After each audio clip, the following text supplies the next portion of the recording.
Assalamualaikum dan salam sejahtera. Saya Nasharuddin Tajuddin. Dan saya Gana Ileng akan bersama anda selama sejam malam ini dalam soal jawab.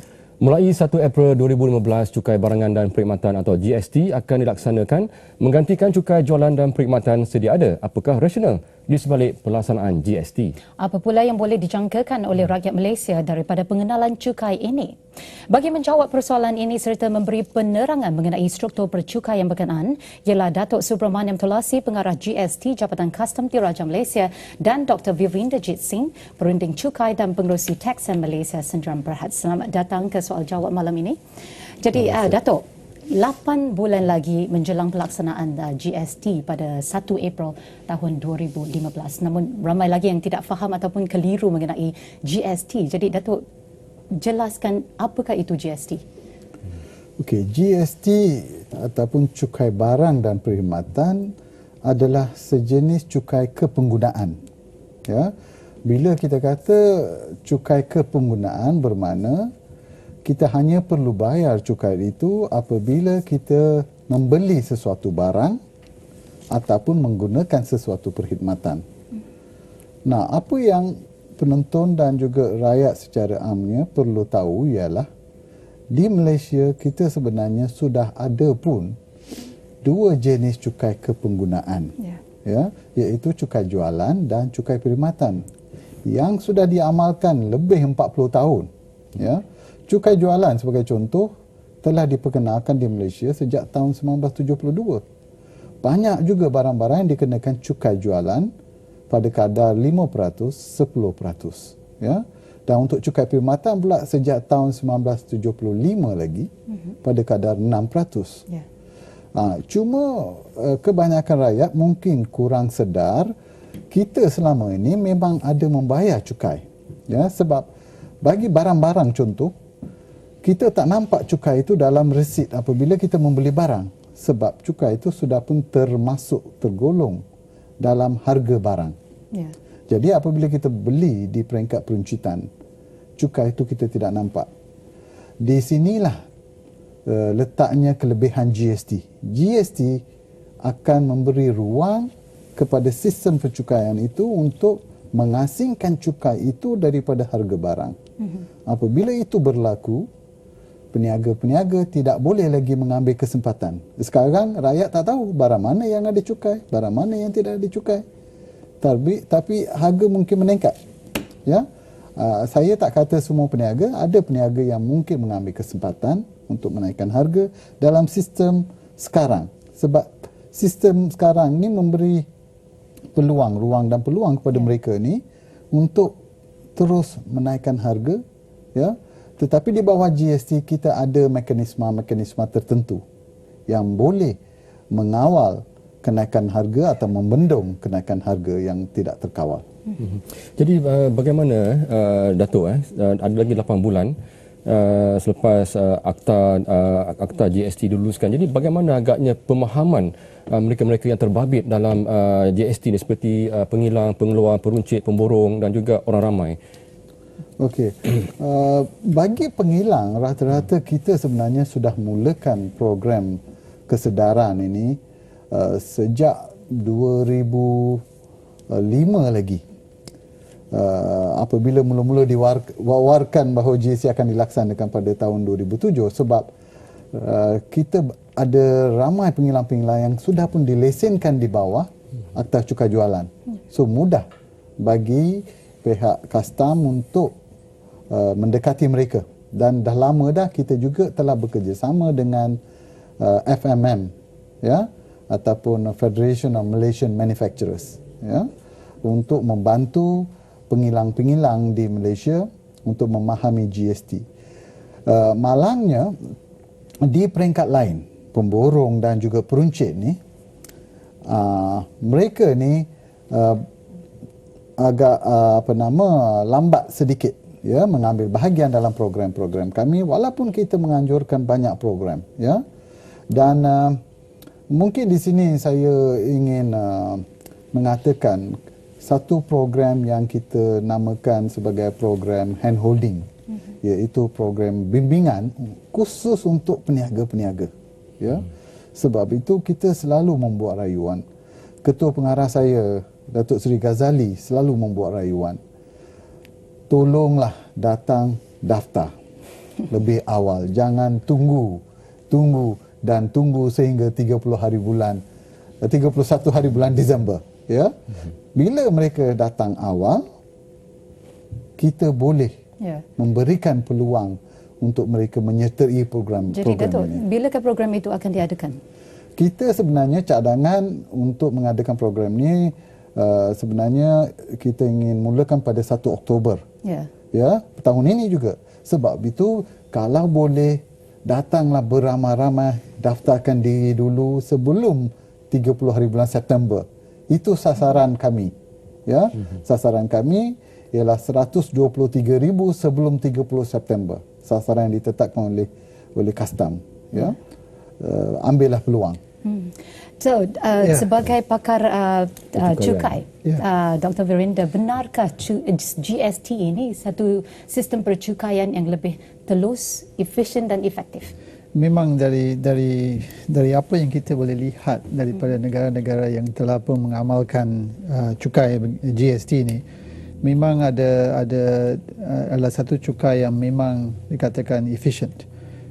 Tapi efisien dan telus. Tapi yang kalau nak katakan efisien tu terpulang kepada dua perkara kan. Dari segi peniaga dan pengguna mengetahui apakah sebenarnya GST, bagaimana macam mana nak dikenakan, macam mana nak buat sistem dan sebagainya, dan mengamalkan dengan baik. Itu compliance, ya, pematuhan. Yang kedua ialah dari segi agensi dalam Malaysia ni, custom raja. Macam mana dia akan di enforced, ya. So kita perlukan kedua-dua bahagian ni. Tadi yang Datuk katakan fahaman ni mengenai apakah GST telah pun mula dari sejak 2005 pada masa niat untuk apa dikatakan adakan GST di Malaysia telah pun diumumkan. Itu dari segi consultation, dialog dengan persatuan-persatuan berkenaan. Jadi pada masa itu dialog tu hanya kepada pihak atasan dalam persatuan-persatuan lah. Tapi sekarang ni sejak memang tahun lepas dan dari tahun ini pun dengan lebih pesat lagi, kita sedang mengadakan beberapa persatuan telah mengadakan beberapa seminar dan persidangan atas GST. Dan katakan persatuan-persatuan macam RADA dan sebagainya telah pun mengadakan 2-3 seminar setakat ini. So, untuk ahli-ahli mereka supaya mereka memahami dengan lebih jelas apakah GST dan apakah kesannya terhadap industri tersebut. Jadi yang penting juga ialah kalau kita nak katakan pemahaman ni kita nak berikan kepada semua peniaga, ini memang satu perkara yang agak susah untuk kita buat begitu. Jadi yang kita boleh buat tu dari segi kerajaan tu cuma melalui persatuan-persatuan dan ahli-ahli persatuan tu. Tapi ada ramai peniaga yang tidak menjadi ahli kepada persatuan-persatuan. Jadi mereka tu akan dikatakan di pinggiran tu. Dan adakah mereka tu akan daftarkan dan sebagainya. Itu masalah. Memang itu masalah di mana-mana negara yang mula nak adakan satu cukai macam GST ni. Jadi kita tak boleh tunggu untuk semua orang mendapat fahaman. Kita terpaksa memulakan pada satu tarikh yang ditetapkan. Dan buat sementara kita sedang mengadakan beberapa seminar-seminar bersama dengan pihak custom. Jadi kita hanya boleh buat setakat satu peringkat berperingkat. Jadi kita terpaksa adakan tarikh muktamad, kita mesti adakan, tapi yang kita mesti lihat ialah kebanyakan peniaga akan membuat kesilapan dalam cara untuk implementasi GST ini. Kesilapan dari segi tidak mengetahui adakah bayaran ini dikenakan atau tidak sebagainya. Tapi itu memang salah satu perkara yang akan jadi dan pihak custom pada masa katakan 2-3 tahun pertama. Ini saranan saya lah. Kalau dalam 2-3 tahun yang pertama ni memang dari beberapa negara yang telah pun adakan GST ada banyak masalah. Dari segi fahaman, dari segi pihak teknikal, dari segi persediaan. Tapi kita terpaksa dalam 2-3 tahun ni membantu. Ya. Jadi pihak custom boleh. Saya yakin Jabatan Custom memang bersedia untuk pelaksanaan ini. Oh, sudah tentu. Kita sebenarnya dah lama bersedia. Ya. Kalau macam puan tanya peringkat persediaan tu, kita selalu kata 99.99%, lebih kurang begitulah. Maksudnya dah cukup bersedia. Tetapi kerisauan kami ialah perniagaan ini. Perniagaan di luar. Kalau mereka belum berdaftar, bagaimana kita ingin membimbing mereka? Ya. Sebab apa yang betul-betul merisaukan kami, ya, sebagai agensi pelaksana ialah persediaan GST ini boleh mengambil masa antara 3 bulan ke 9 bulan, kadang-kadang setahun. Syarikat-syarikat yang besar ni kita tak perlu risau. Ya, mereka ada resources, mereka ada sumber kewangan yang cukup, ya. Yang SME ini yang saya khawatir ialah kalau mereka berdaftar awal, kita boleh terus membantu membimbing mereka. Saya bagi contoh yang jelas, ya. Dalam model GST ini, dari segi pembelian, ya, input ada 13 tax code, apa yang kita panggil kod-kod tertentu. Ya. Untuk jualan kita ada 10. Yang ini perlu masa untuk mempelajarinya. Begitu juga mereka perlu tahu yang mana boleh tuntut balik, yang mana tidak boleh, apakah layanan GST ke atas produk mereka, perkhidmatan mereka. Jangan tunggu, ya. Sebab itu hasrat kami ialah kalau kebanyakan syarikat dapat mendaftar sebelum bulan 9, ya. Bulan 10 kita mulakan program ini, ya. Kita ada 2 kaedah. Satu melalui persatuan seperti yang dikatakan oleh Dr. VS, melalui persatuan dan juga melalui dewan-dewan perniagaan, ya, khusus untuk ahli-ahli mereka. Yang kedua, seperti yang dikatakan oleh doktor tadi, bagi SME, bagi syarikat-syarikat yang terpinggir, yang bukan merupakan persatuan, ahli persatuan, kita boleh melatih mereka secara terus. Ya. Di sinilah ambillah peluang sekali lagi supaya kita boleh masukkan mereka. Nah, apa yang akan berlaku sekiranya mereka daftar bulan Disember, November contoh, ya? Sudah tentu satu hari bulan Januari sudah terlambat, akan ada denda-dendanya, ya. Mungkin peniaga-peniaga ini memikirkan akta itu membenarkan mereka boleh mendaftar sehingga hari terakhir. Betul. Ya, memang akta itu berkata demikian. Boleh berdaftar sehingga 31 Disember. Malangnya kalau mereka datang pada bulan Disember, program handholding yang bermula selepas itu, terutamanya kepada yang bukan merupakan ahli-ahli, ya, persatuan dan dewan perniagaan ini, akan menghadapi masalah dari segi persediaan. Tapi Datuk, saya nak tanya, Datuk sebut berkenaan dengan daftar. Adakah pendaftaran ini wajib dan siapakah yang layak untuk mendaftar? Soalan yang baik, kita tertinggal tadi. Yang mereka yang perlu daftar adalah syarikat-syarikat yang mempunyai jualan tahunan melebihi 500,000. Ya. Melebihi 500,000. Dan sekiranya jualan syarikat adalah kurang 500 ataupun kurang, mereka juga boleh memohon untuk mendaftar secara sukarela. Itu juga perlu memahami. Soalan yang baik, kerana apa? Yang pendaftaran wajib ni 500,000 ke atas setahun, lebih daripada 500,000 setahun, memang kena daftar, ya, tidak ada pilihan. Yang 500,000 dan ke bawah ni ada pilihan. Kalau mereka tidak mau berdaftar, terpulang pada mereka. Tetapi mereka perlu melihat impak mereka. Impak sekiranya mereka tidak berdaftar. Saya selalu bagi contoh ni. Nah, satu syarikat yang perolehan tahunan dia dalam 400,000 contoh. Memang kita tidak wajibkan mereka berdaftar. Tetapi kalau mereka tidak berdaftar, apabila mereka membeli barang dan perkhidmatan dan juga perbelanjaan overhead, ya, akan ada GST. Dan GST itu tidak boleh dituntut balik. Bermakna ia akan menjadi sebahagian daripada kos perniagaan. Kos perniagaan akan meningkat. Bila kos perniagaan meningkat, kemungkinan mereka terpaksa menanggung kos itu ataupun keuntungan mereka menurun sekiranya mereka tidak menaikkan harga. Dato',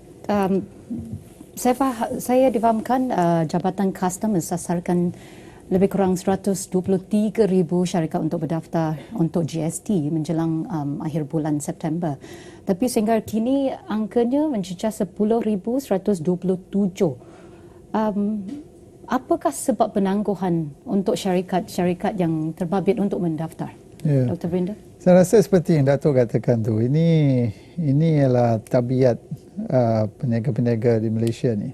Untuk tunggu sampai akhir masanya sahaja kita akan daftar. Bersama dengan kita katakan mengemukakan borang cukai pendaftaran kita dan sebagainya. Tetapi saya rasa lebih ramai peniaga memikirkan bahawa mereka boleh tunggu sampai bulan Disember. Ini sasaran sasaran di bawah Jabatan Custom untuk September tu, tapi lebih ramai peniaga akan daftar pada bulan Disember. Tetapi yang seperti kata Dato' tu, ada beberapa program jadi yang boleh membantu mereka kan kalau mereka daftar awal.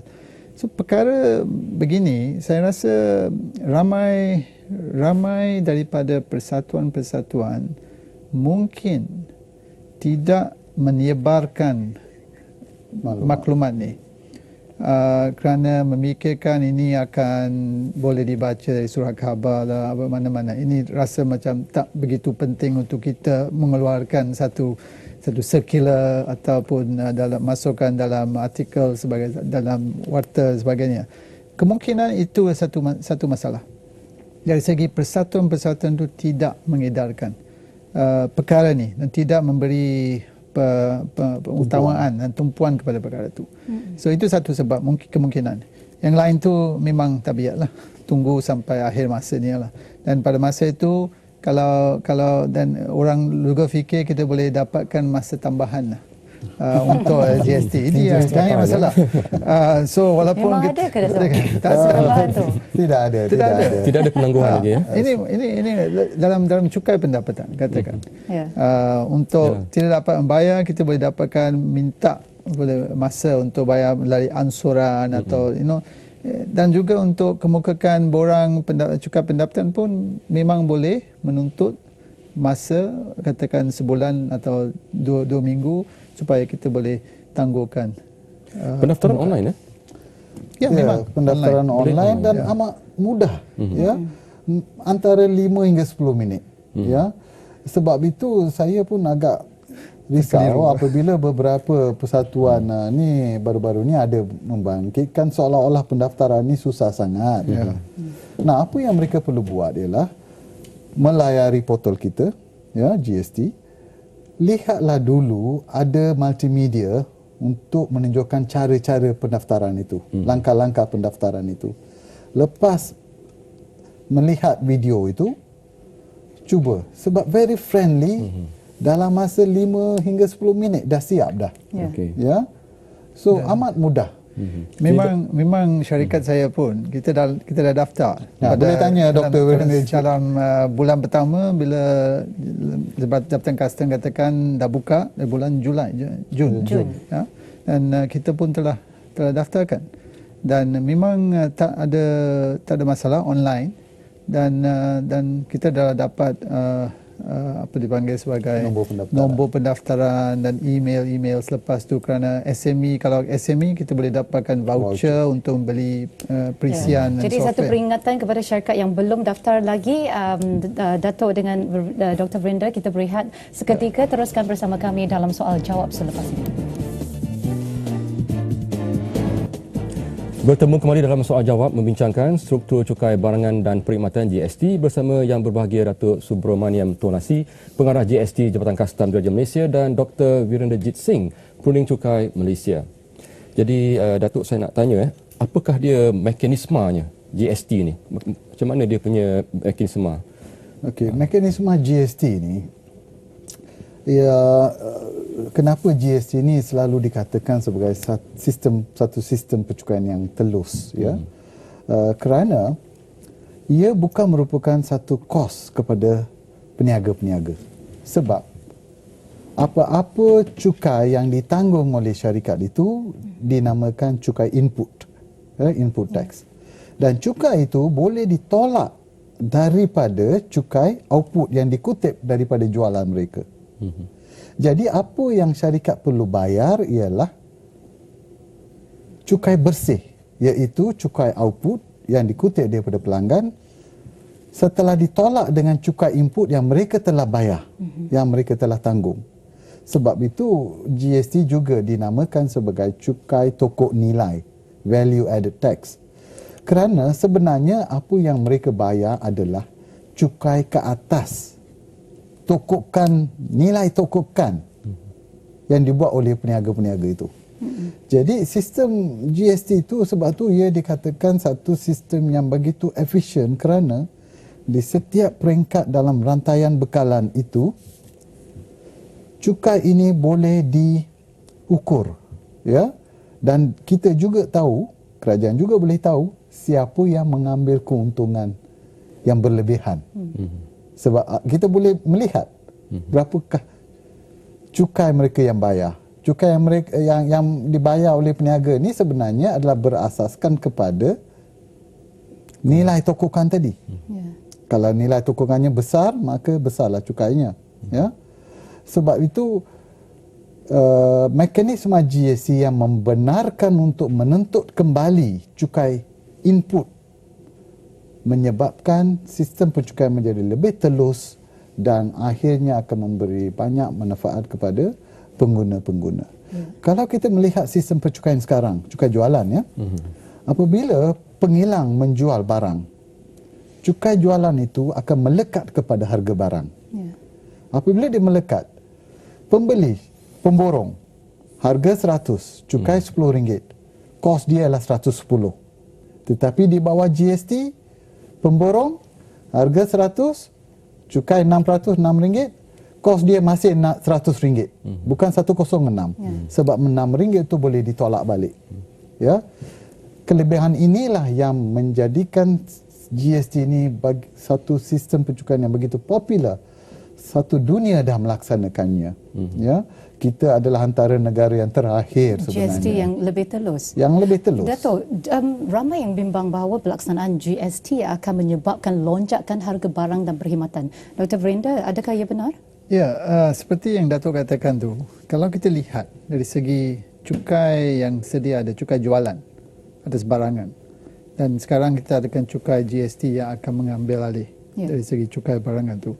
Memang kalau you tengok daripada jualan kepada pemborong tu, pengkilang jual kepada pemborong, dia akan kenakan cukai jualan, dan sekarang ada GST pula dan bukan ada cukai jualan, maka dan GST tu kerana kita ada mekanisme input tax, output tax, bermakna kos bagi pemborong tu sebenarnya telah turun daripada yang katakan tadi, kalau dia membeli barangan 110 harga dengan cukai jualan, sekarang akan jadi 100. Cukai RM6 tu akan diberikan balik, kembalikan sebagai input tax dan akan disatukan dengan output tax.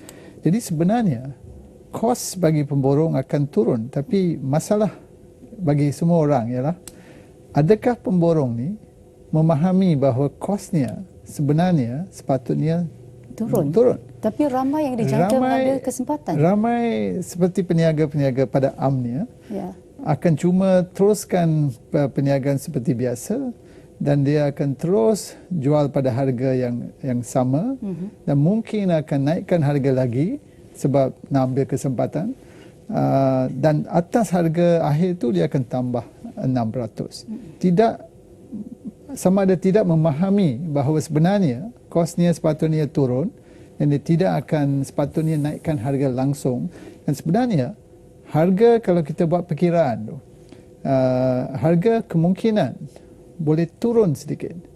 Sebab kalau kalau ada satu contoh di mana cukai yang dikenakan dulu 10, sekarang 6, itu pun akan dituntut balik. Jadi sebenarnya tak ada kos. Sebenarnya akhirnya mungkin harga tu boleh turun. Bukan RM6, mungkin RM3, RM2. Tapi siapa daripada peniaga-peniaga akan buat perkiraan terperinci ni dan akan turunkan. Itu yang pengguna mungkin risau. Adakah mungkin. Jadi itulah sebabnya Datuk juga kita telah bincang dulu, mungkin ada shoppers guide dan sebagainya. Dan masalah ni begini, sekarang ni ada setengah peniaga-peniaga yang telah pun mula menaikkan harga barangan. Kita tak tahu mengapa. Apakah mengapa mereka naikkan harga. Mereka katakan beberapa sebab, bukan GST lah. Dia akan katakan harga naik sebenarnya. Jadi sebab mereka tahu bahawa bila GST diumumkan nanti daripada 1 bulan April dan mungkin daripada Januari 2015, kerajaan akan memberi pertumpuan kepada kenaikan harga dalam barangan. Dan jadi mereka sedang mungkin setengah peniaga, bukan semua, sedang mula naikkan harga tahun ni. Jadi itu satu masalah. Tapi pada amnya, kalau kita tengok mekanisme GST, dia sepatutnya tidak akan naikkan harga barangan dengan begitu tinggi. Barangan yang mungkin naik harga tu ialah barangan yang kita boleh katakan yang dikecualikan. Exempt services. Barangan dan perkhidmatan yang dikatakan dikenakan cukai pada 6% tu sepatutnya tidak patut ada kenaikan harga langsung. Dan barangan yang dikatakan zero rated ni, nanti kita akan bincangkan mungkin, zero rated ni di mana bila kita jual kepada pengguna, kita tidak akan kenakan GST dan cukai yang telah dikenakan, ditanggung atas pembelian akan diberikan balik sebagai refund. Jadi dalam keadaan tu, harga sebenarnya mungkin boleh turun sebab dulu mungkin ada cukai jualan ataupun lainan cukai. Jadi keadaan ni ialah terutama ni dalam masalah di barangan dan perkhidmatan yang dikecualikan, memang harga akan naik. Jadi Datuk, siapa yang bertanggungjawab untuk memastikan lonjakan harga dan perkhidmatan tidak berlaku? Agensi yang bertanggungjawab ialah Kementerian Perdagangan Dalam Negeri, hal ehwal Pengguna Koperasi dan Koperasi KPDNKK. Saya ingin memberi sedikit pandangan kepada pandangan Dr. Viren Digit tadi. Kita tidak mahu mengatakan semua harga barang akan turun ataupun tak akan naik. Ya, kita kena tengok kategori barangnya. Ada beberapa barang yang dalam sistem pencukaian sekarang ni tidak dikenakan cukai, ya, ataupun perkhidmatan. Yang itu sudah tentu akan ada sedikit kenaikan, ya, sekali on off. Bagi barang-barang yang ada cukai jualan 10%, sudah tentu kita dah buat simulasinya, ya. Kita ada data-datanya. Itu akan menunjukkan sedikit penurunan. Dan di sinilah letaknya tanggungjawab peniaga-peniaga. Ya, mereka perlu pass down the cost savings, ya. Kerana sekiranya ada penjimbatan, mereka perlu memberikan ataupun penjimatan itu disalurkan kepada pengguna, peniaga seterusnya. Ya, barulah akhirnya pengguna akan mendapat faedah.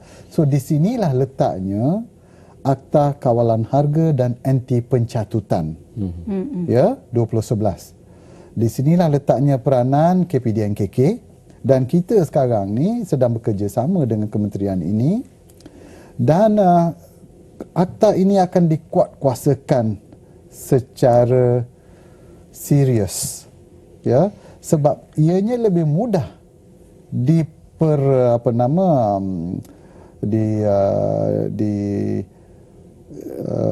what is the word, enforce, dikuatkuasakan. Ya, akta ini mudah dikuatkuasakan di bawah rejim GST berbanding dengan rejim sistem pencukaian sekarang. Sebab di bawah rejim GST, elemen cukai itu kena diletakkan berasingan, ya, daripada harga barang. So lebih mudah, dan siapa yang mengambil kesempatan untuk menaikkan harga di bawah GST, maka akta ini boleh digunakan. Apakah implikasi, Datuk?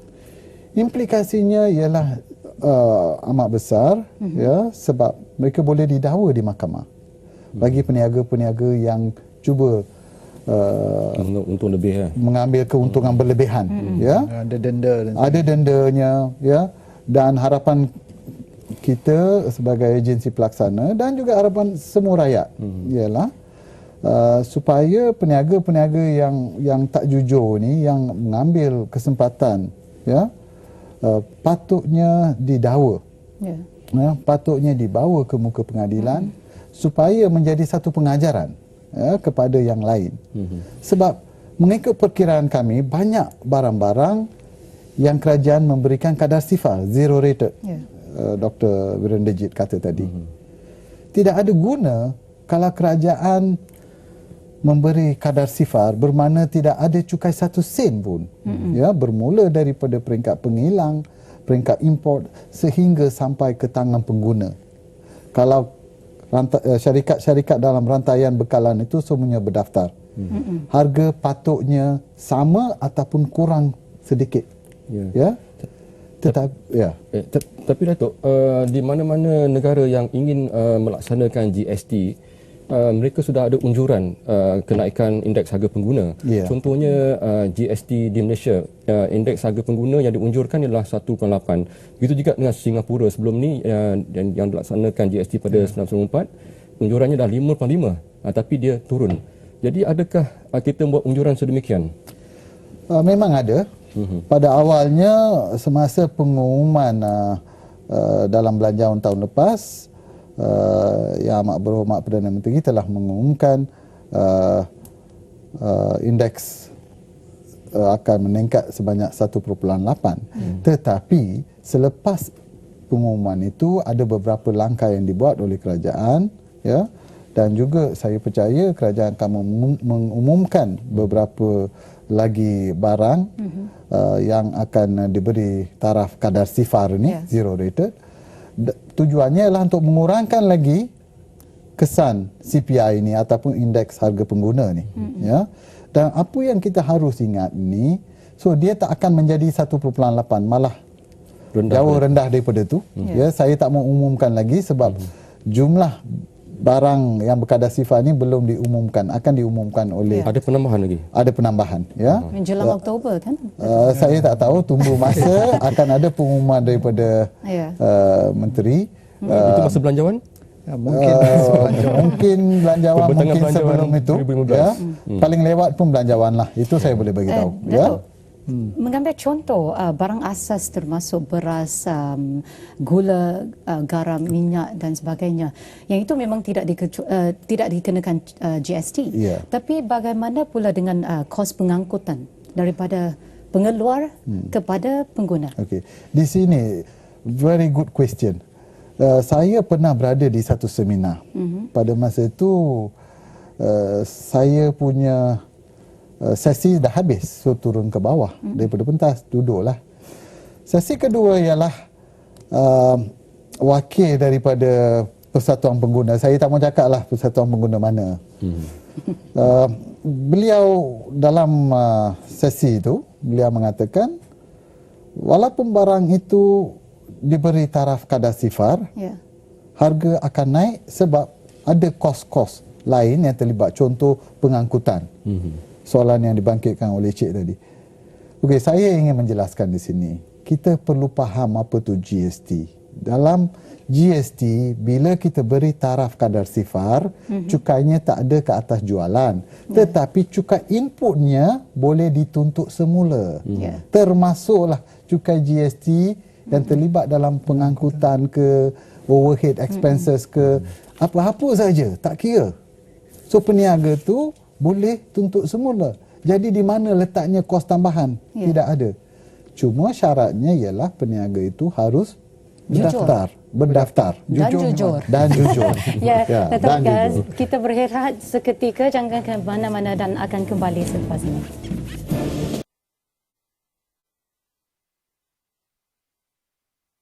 Udara segar, perjalanan selesa. Bila MBPO balik raya bersama. Hapuskan bau, memberi kesegaran. Sama gembira, meriah suasana. Jom refresh perjalanan balik kampung dan raya dengan MBPO Car. Boleh didapati di Giant dan semua pasaran besar. Yeah, jom refresh balik kampung. Bertemu kembali. Datuk, tadi Datuk ada jelaskan mengenai zero rated di mana boleh dikenakan GST dan mendapat refund. Betul? Tidak dikenakan Tidak GST, dikenakan GST tapi boleh refund. refund input. Refund input. Tapi sekarang ni ada lagi satu exempt supply. Okey. Di mana tidak ada GST, tidak dikenakan GST dan juga tidak boleh claim input. Jadi boleh Datuk apa jelaskan. yang kerajaan sebenarnya kita dah kaji GST ni bertahun-tahun, ya. Dah lebih 10 tahun dah, ya.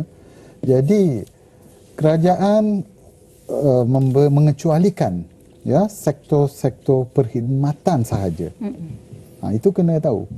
Sektor-sektor perkhidmatan yang kritikal, yang penting kepada rakyat. Contoh, pengangkutan awam, pendidikan swasta, kesihatan swasta, kemudian tanah, ya, dan juga kewangan, ya, kewangan dan juga ada insurans hayat, ya. Sektor ini adalah terus kepada pengguna. Dia tidak melalui rantaian bekalan. Itu harus perlu ingat, ya. Jadi apabila terus kepada pengguna, kerajaan telah memutuskan untuk mengecualikan ataupun memberi taraf exempt status. Bermakna tidak ada cukai dikenakan ke atas jualan perkhidmatan-perkhidmatan ini. Tetapi mereka tidak dibenarkan untuk menuntut kembali cukai input mereka. Now, apa yang rakyat dan juga pengguna harus faham di sini ialah statusnya adalah lebih kurang sama dengan status yang ada pada masa sekarang. Sekarang pun tidak ada cukai dikenakan ke atas pengangkutan awam. Ya. Tetapi apabila mereka membeli bas, apabila membeli tayar dan juga barang-barang lain kos, ada sedikit sebanyak cukai input. Contoh rumah. Rumah sekarang pun tak ada GST, tak ada cukai jualan, tak ada cukai perkhidmatan. Tetapi kos untuk membina rumah, banyak barang-barang yang digunakan untuk membina rumah, jubin, roofing, kayu-kayan, ya, perkhidmatan dia, architect fee, lawyers fee, banyak lagi, ya. Semua ni dikenakan cukai. So di bawah rejim GST juga perkaranya sama. Cuma apa yang kita perlu lihat, yang perlu ingat, barangkali mungkin kosnya ada sedikit peningkatan, marginal untuk beberapa sektor tertentu. Marginal maksudnya mungkin barangkali 1%, ya. Kita tak tahu, mereka perlu mengira. Ya. Dan mereka kadang-kadang boleh absorb kos ini. Bagi syarikat-syarikat yang besar, berapa banyak kalau kenaikannya sekadar 1%. Datuk, saya nak tanya, baru semalam menerusi laman web Facebook yang ada kumpulan ibu bapa yang mendaftar untuk anaknya ke Taska tahun depan. Difahamkan Taska tu memang sudah naikkan harga lebih kurang 15%. Patutkah ia berlaku? Jadi Itu mungkin bukan kerana GST, itu lain. Mungkin Tapi alasannya lain memang sebab GST. itu boleh saya ulaskan sikit. Itu adalah masalah dari segi pengguna. Yang pengguna tak faham, pengguna tak mau tanya, pengguna tak mau ambil kisah dan pengguna boleh bayar. Nah, walaupun 15% tambah, 20% tambah, kita sedia untuk membayar. Itu masalah. dari segi pengguna. Dan bila GST ni dia akan dikuatkuasakan tu, salah satu perkara untuk pengguna membuat ialah bila kita memahami pada amni apakah GST ni, kita boleh buat andaian kita sendiri untuk pilih mana kedai, mana peniaga kita nak beli barangan daripada. Yang kita akan tahu. Kalau orang menaikkan harga mereka bagi perkhidmatan dan sebagainya, sewenang-wenang ni, kita sebagai pengguna sepatutnya mengambil kesempatan membuat kajian dari segi adakah ini menjadi begitu dalam line-line tadika, taska dan sebagainya. Dan kita kena bertanya dan tumpu perhatian kepada orang yang mengendalikan perniagaan tu, mengapa kenaikan tu, dan tanya dengan lebih dan dapatkan penerangan lebih jelas. Ini satu pengguna mesti ada kuasa dan ambil dalam kuasa dengan tangan dan buat kajian sendiri. Mungkin saya sambung sedikit ya. Beginilah, bagi perkhidmatan-perkhidmatan yang dikecualikan tu, exam sector ni, kalau dikenakan cukai sekalipun, paling maksimum dia boleh naik 6%. Ya. Tetapi ini sudah dikecualikan. Ya. So inputnya seperti yang dikatakan oleh Dr. Virendrajit tadi, apakah input-input yang kena cukai? Dalam taska tadi, tadika tadi, apa dia? Kita perlu tanya. Elektrik. Di mana? Tapi ianya di mana? Di mana mereka buat operasi? Adakah di rumah? Adakah di luar? Dan apakah kos-kos input yang menyebabkan yang dikatakan tadi harga naik sampai berapa peratus? 15%. Tak masuk akal. Dan yang kos untuk satu perniagaan tu yang paling tinggi biasanya ialah kos gaji, penggajian daripada orang yang kerja. Gaji tu tak ada GST langsung. Apa yang ada GST adalah line-line cost lah. Kalau pembelian dari pembeli yang lain. Tapi taska apa ya pembelian? Mungkin permainan dan Buku sebagainya. semua dikecualikan. Buku-buku permainan. Akan ada pengumuman Dato', nanti. elektrik, adakah elektrik dikecualikan juga? Elektrik untuk domestik, pengguna domestik, kita bagi sampai 300 unit pertama. Tidak ada cukai untuk pengguna domestik ya. Begitu juga air. Air tidak dikenakan pengguna domestik. Ya. Sebab tu kita kena tanya dulu di manakah mereka membuat operasi ini, taska ni. Ya. Adakah mereka buat di premis komersial, perumahan ni. Ya, ataupun di rumah-rumah di taman perumahan. So kadang-kadang ni rakyat ni tertipu, ya. Seperti yang dikatakan oleh doktor tadilah, mereka tidak tanya soalan. Kenapa 15%? Apa kosnya naik? Yang mana naik? Kos yang paling besar ialah kos penggajian. Ya. Yang tu tidak ada GST. Jadi Datuk, saya nak berbalik kepada harga rumah tadi yang Datuk sebut. Kenaikan tu selain daripada tadi kita cakap pasal exam supply. Jadi faktor-faktor ni kemungkinan sebabkan permintaan dan juga penawaran. Mungkin. Kita tak boleh nafikan bahawa kenaikan bukan sebab GST tapi juga penawaran dan permintaan sesuatu barangan. Itu memang kita ambil maklum. Tapi janganlah letakkan kesalahan itu atas GST. Permintaan dan penawaran adalah perkara biasa ya dalam mana-mana transaksi. Sebab itu ada di negara-negara ya di mana selepas GST dilaksanakan ada juga barang yang turun harga melampaui jangkaan ya ataupun fokus yang telah dibuat sebab faktor-faktor permintaan dan juga penawaran. Contoh, mungkin barangkali walaupun cukai dikenakan tahun depan, sekiranya kos pengeluaran itu menjadi murah disebabkan oleh sistem GST ini, barangkali ada kemungkinan harganya menurun. Ya, yang penting ialah peniaga-peniaga mestilah menyalurkan apa-apa penjimatan yang mereka dapat kepada peringkat seterusnya.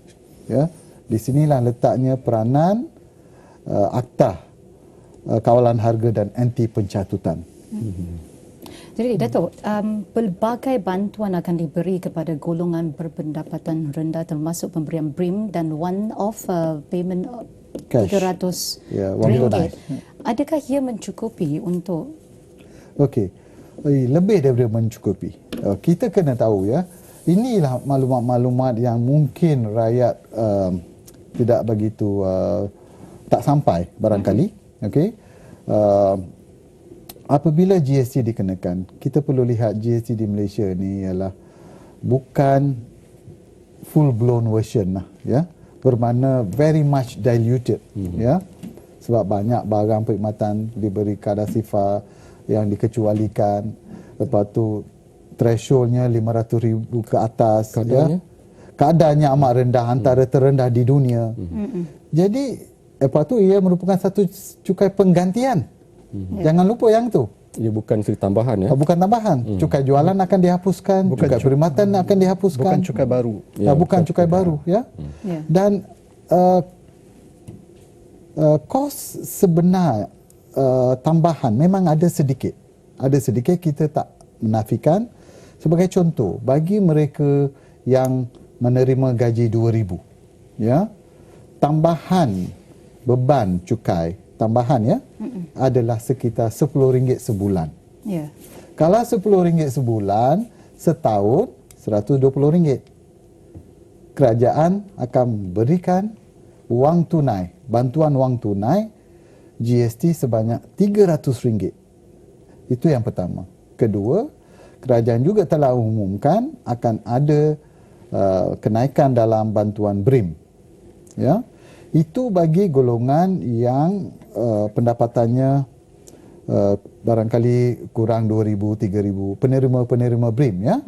Bagi penerima ataupun yang menerima golongan sederhana pendapatannya, ada pengurangan cukai pendapatan. Ya.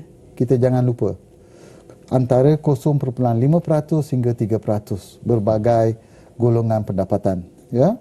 Itu memberikan satu penjimatan kepada mereka, ya, untuk mengurangkan beban cukai GST, ya. Tapi Dato', ada juga yang mengatakan bahawa hampir 90% rakyat Malaysia yang sebelum yang berpendapatan rendah yang sebelum ini tidak bayar cukai akan kena bayar cukai selepas pelaksanaan GST.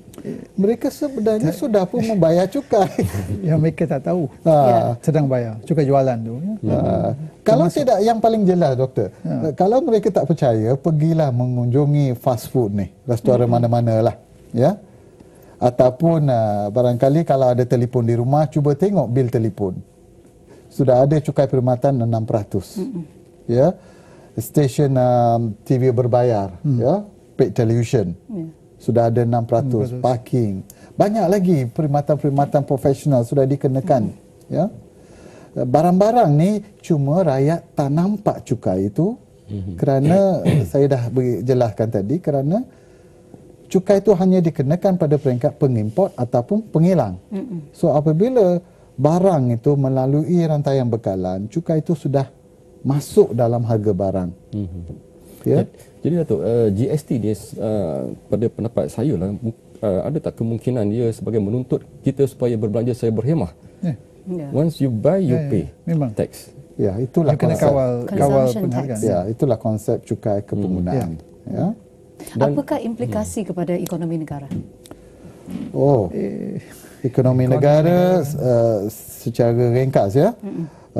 Memanglah salah satu tujuan kerajaan nak perkenalkan GST ni ialah untuk majukan ekonomi kita, kerana ekspor sudah tentu akan menjadi lebih berdaya saing, ya. Mengikut perkiraan kami, jangkaan kami, ekspor akan bertambah sebanyak 0.5%, ya. Kemudian GDP juga dijangka bertambah sebanyak 0.3%. Kemudian kita jangan lupa apa yang kita panggil hidden sector ni, ekonomi bawah tanah ni, ya, dijangka akan menurun sedikit, ya. Sekarang ni di Malaysia rata-rata lebih kurang 30% ekonomi hidden economy ni, ya. Tetapi selepas pelaksanaan GST, selepas satu tempoh, ianya dijangka berkurangan kerana sistem GST itu lebih telus, sukar untuk membuat perniagaan cara lama, ya. Peniaga perlu menyimpan rekod-rekod dan pengguna juga akan menuntut transparansi, ya. Ini akan menyebabkan ekonomi kita, ya, menjadi kata orang apa, what is the right word to use, will generate, ya, di Akan memacu, ekonomi, memacukan lagi, ya, ekonomi negara. Cuba bayangkan GDP 1 trilion kita dapat kurangkan katalah 2% sekalipun, ya, 20 bilion ekonomi hitam ataupun bawah tanah ini sekiranya boleh berlaku di bawah pelaksanaan GST, that money will go into the formal economy. Ya, inilah yang akan akhirnya memberi pendapatan tambahan kepada negara, dan pendapatan itu boleh digunakan kepada rakyat. Ya, Dr. Virinda, menjelang 10 Oktober ini bajet tahun 2015 akan diumumkan oleh Perdana Menteri. Apakah yang perlu diberi keutamaan?